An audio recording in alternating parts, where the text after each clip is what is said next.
Olá, meu amado. É aqui que você vai transformar a sua vida através da palavra de Deus. Essa missão ela é muito importante e você não pode estar fora desse propósito. E eu vou continuar com você até o final desse ano. Então vem comigo nessa missão para transformarmos a nossa vida juntos. Diz assim a palavra do Senhor em Marcos 7. Os fariseus e alguns dos mestres da lei, vindos de Jerusalém, reuniram-se a Jesus e viram alguns de seus discípulos comerem com as mãos impuras, isto é, por lavar. Os fariseus e todos os judeus não comem sem lavar as mãos cerimonialmente, apegando-se assim à tradição dos líderes religiosos. Quando chegam da rua, não comem sem antes lavarem, e observam muitas outras tradições, tais como lavar de copos, jarros, vasilhas de metal. Então os fariseus e os mestres da lei perguntaram a Jesus: por que os seus discípulos não vivem de acordo com a tradição dos líderes religiosos, em vez de comerem o alimento com as mãos impuras? Ele respondeu: bem profetizou Isaías acerca de vocês, hipócritas, como está escrito: este povo me honra com os lábios, mas o seu coração está longe de mim. Em vão me adoram. Seus ensinamentos não passam de regras ensinadas por homens. Vocês negligenciam os mandamentos de Deus e se apegam às tradições dos homens. Eu disse-lhes: vocês estão sempre encontrando uma boa maneira para pôr de lado os mandamentos de Deus, a fim de obter as suas tradições.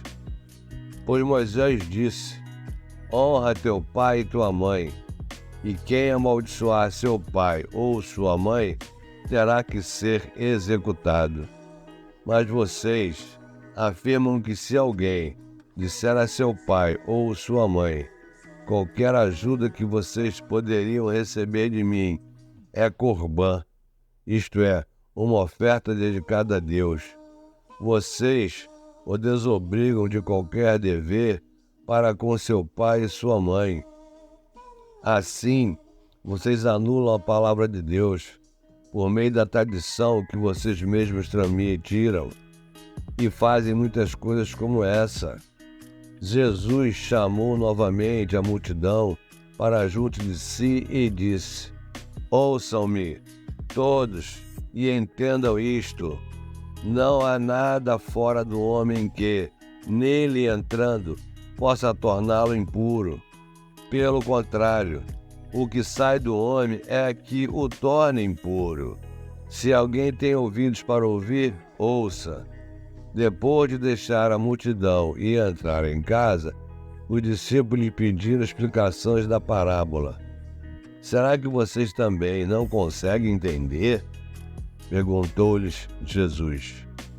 Não percebem que nada que entre no homem pode torná-lo impuro?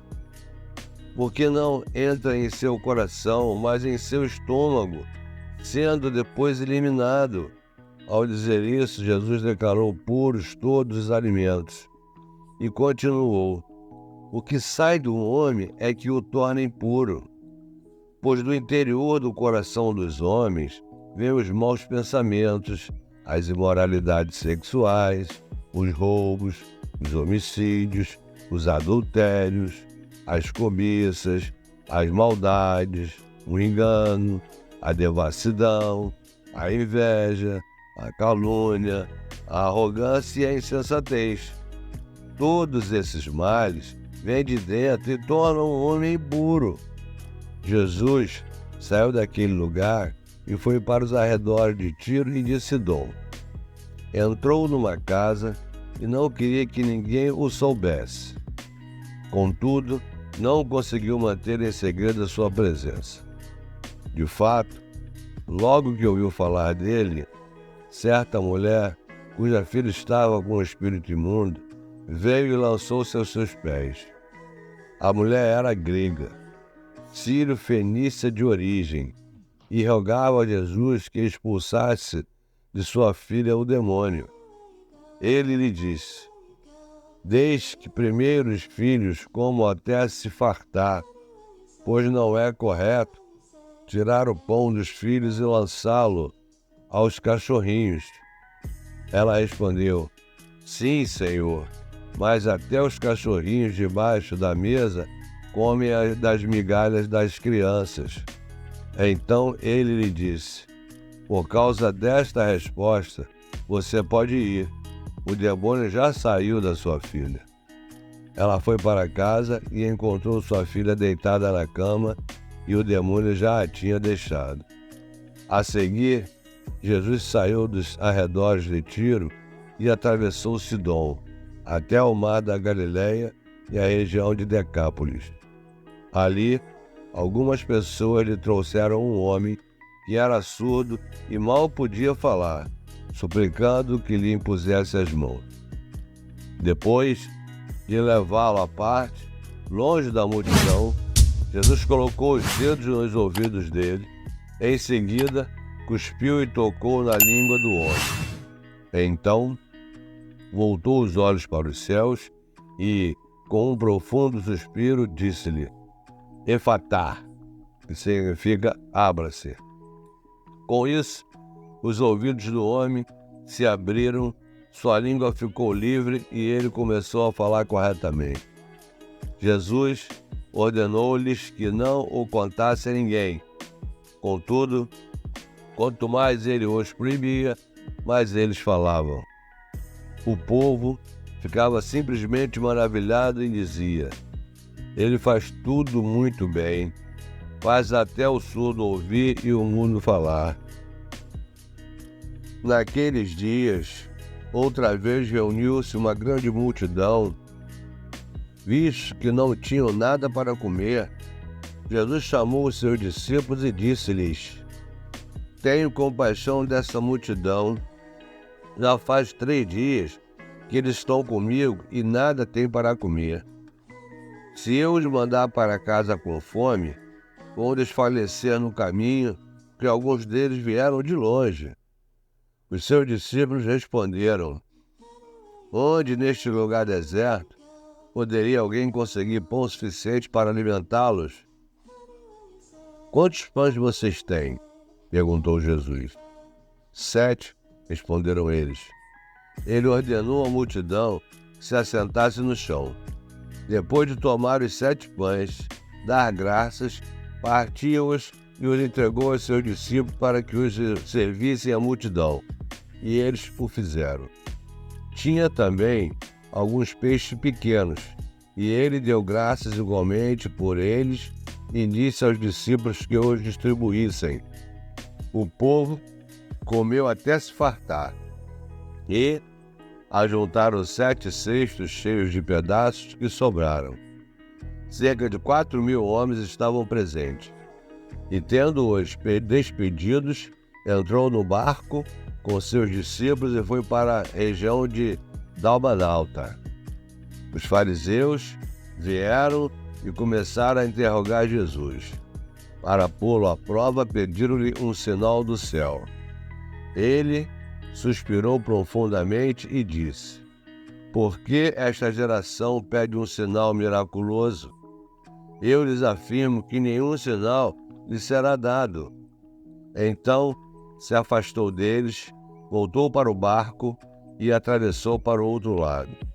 Os discípulos haviam se esquecido de levar pão, a não ser um pão que tinham conseguido no barco. Advertiu-os Jesus: estejam atentos e tenham cuidado com o fermento dos fariseus e com o fermento de Herodes. E eles discutiam entre si, dizendo: é porque não temos pão. Percebendo a discussão, Jesus lhes perguntou: por que vocês estão discutindo sobre não terem pão? Ainda não compreenderam nem percebem? Seus corações estão endurecidos? Vocês têm olhos, mas não veem? Têm ouvidos, mas não ouvem? Não se lembram? Quando eu parti os 5 pães para 5.000, quantos cestos cheios de pães vocês recolheram? 12, responderam eles. E quando eu parti os 7 pães para os 4.000, quantos cheios de pedaços vocês recolheram? 7, responderam eles. Ele lhes disse: vocês ainda não entendem? Eles foram para Betsaida e algumas pessoas trouxeram o cego a Jesus, suplicando-lhe que tocasse nele. Ele tomou o cego pela mão e o levou para fora do povoado. Depois de cuspir nos olhos do homem e impor-lhe as mãos, Jesus perguntou: você está vendo alguma coisa? Ele levantou os olhos e disse: vejo pessoas, elas parecem árvores andando. Mais uma vez, Jesus colocou as mãos sobre os olhos do homem, e então seus olhos foram abertos e sua vista lhe foi restaurada, e ele viu tudo claramente. Jesus mandou-o para casa, dizendo: não entre no povoado. Jesus e os seus discípulos dirigiram-se para os povoados nas proximidades de Cesareia de Filipe. No caminho, ele lhes perguntou: quem o povo diz que eu sou? Eles responderam: alguns dizem que é João Batista, outros Elias e ainda outros um dos profetas. E vocês? Perguntou ele.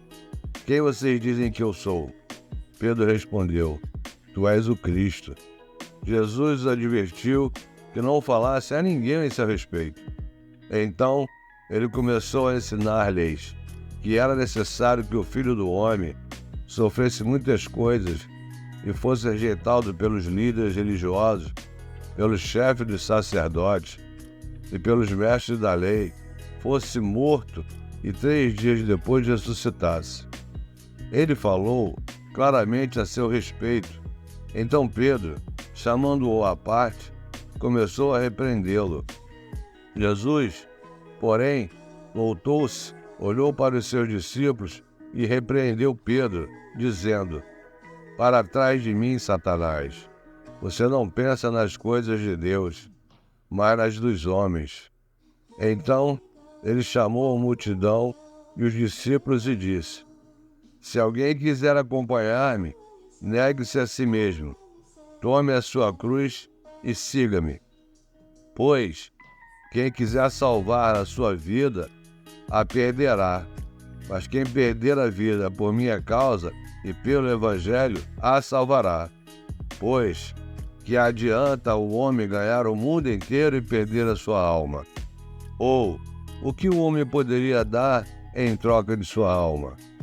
Se alguém se envergonhar de mim e das minhas palavras nesta geração adúltera e pecadora, o Filho do Homem se envergonhará dele quando vier na glória de seu Pai com os seus santos anjos. Em seguida, eu costumo compartilhar a palavra de Deus nos devocionais de Kenneth Hagin. Quem quiser acompanhar comigo, me pede nos comentários o livro que eu mando em PDF para que você possa estar acompanhando comigo a leitura. Tá certo? Então, no dia 18 de janeiro, diz assim o devocional de Kenneth Hagin: grandeza da ressurreição, feito tanto mais excelente do que os anjos, quanto herdou mais excelente nome do que eles. Porque a qual dos anjos disse jamais: tu és meu filho, hoje te gerei, e outra vez, eu lhe serei por pai, e ele me será por filho? Hebreus 1, 4 e 5. Como também está escrito no Salmo 2, meu filho és tu, hoje te gerei. Atos 13, 33. Quando Jesus herdou seu nome, quando foi otorgado a ele? Foi otorgado quando Jesus foi vivificado da morte espiritual, ao ressuscitar dentre os mortos. Foi na ocasião da ressurreição de Jesus que Deus disse: tu és o meu filho, e hoje te gerei. Após a sua ressurreição, Jesus revelou que toda a autoridade lhe fora concedida no céu e na terra. Cada declaração em relação ao fato de que o nome de Jesus foi herdado ou outorgado a ele demonstra que Jesus recebeu a grandeza do seu nome, a plenitude dele, depois da sua ressurreição dentre os mortos. Que maravilha! E a confissão de hoje é a seguinte: Jesus é o Senhor. Ele ressuscitou dentre os mortos.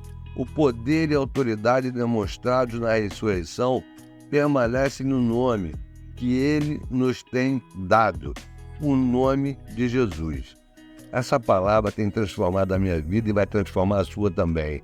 Então não deixe de acompanhar junto comigo e você vai ser totalmente abençoado com a palavra de Deus, com o Espírito Santo. Então não esqueça de se inscrever no canal, de dar seu like, fazer um comentário, compartilhar essa palavra. A tua vida já está mudando. Vem comigo nessa trajetória, nessa missão, nessa jornada, que é uma jornada de salvação. Em nome de Jesus, te vejo amanhã.